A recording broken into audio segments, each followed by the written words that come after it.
Assalamualaikum warahmatullahi wabarakatuh. Selamat pagi mahasiswa semuanya. Salam sejahtera buat kita semua. Baiklah, kali ini saya akan menjelaskan materi kita tentang faktor yang memengaruhi komunikasi.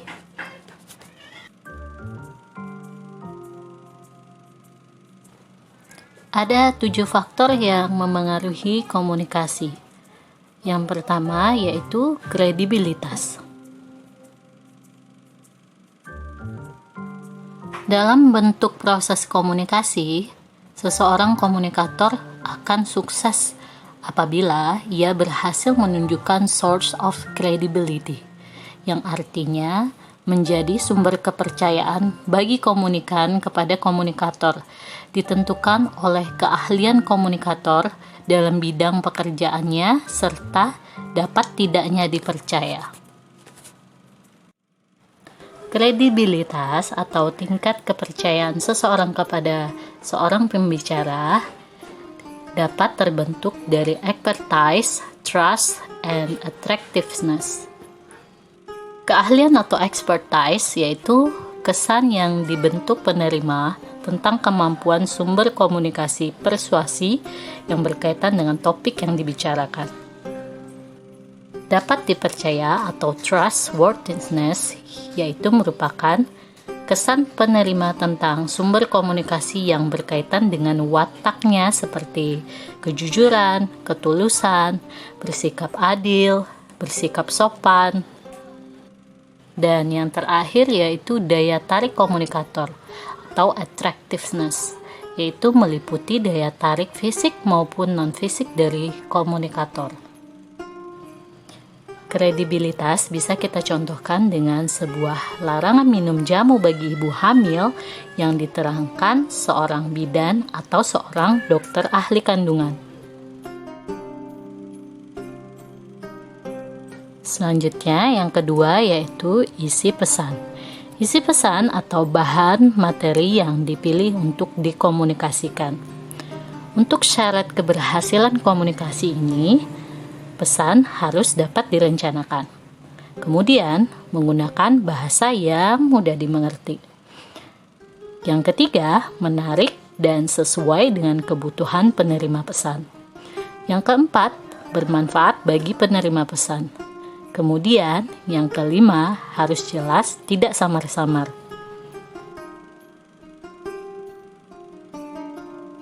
Yang ketiga, yaitu pesan harus sesuai dengan kepentingan sasaran. Sasaran di sini sudah dipastikan seorang klien atau peserta komunikasi. Dampak yang akan timbul bila tidak sesuai dengan sasaran adalah pasien bisa bertanya-tanya dan menjadi menolak untuk melakukan komunikasi dengan perawat. Selanjutnya adalah kejelasan. Kejelasan terdapat dan berperan pada pesan. Nah, kejelasan ini yang disampaikan sangat berpengaruh terhadap keberhasilan suatu komunikasi. Ketika syarat komunikasi menjadi sebuah kejelasan, maka cara mengemukakan pada sasaran harus pendek dan jelas, benar, serta tidak berbelit-belit.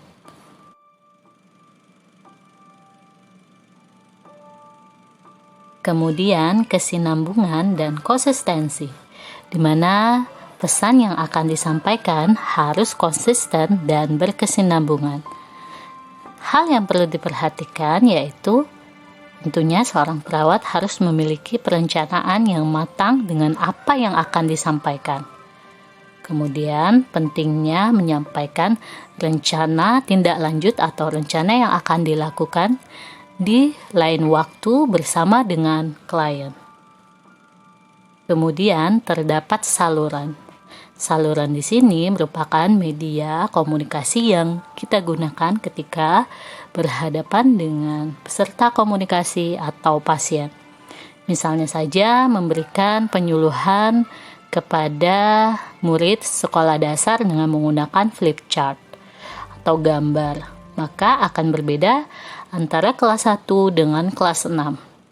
Kemudian mungkin saja kita ingin memberikan sebuah penyuluhan kepada masyarakat yang berada di pedesaan. Penggunaan flip chart tentunya akan kurang menarik, maka bisa kita ganti dengan video pembelajaran.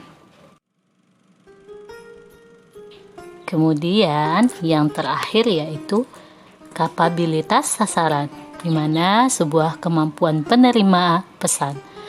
Ini bisa saja dipengaruhi dari tingkat pendidikan, pengalaman, jenis kelamin, dan sebagainya. Dalam hal ini perlu diperhatikan. Yang pertama yaitu alat peraga yang digunakan untuk memberikan informasi atau penyuluhan yang tepat, baik dari segi isi, bentuk materi, skema, atau alat peraga lainnya yang disesuaikan dengan kapabilitas sasaran. Baiklah, itulah 7 faktor yang memengaruhi komunikasi. Silakan mahasiswa memahami apa yang telah saya sampaikan. Terima kasih untuk mahasiswa yang sudah mendengarkan video pembelajaran ini. Sampai jumpa lagi ya di video pembelajaran selanjutnya. Dan jangan lupa untuk subscribe. Bye.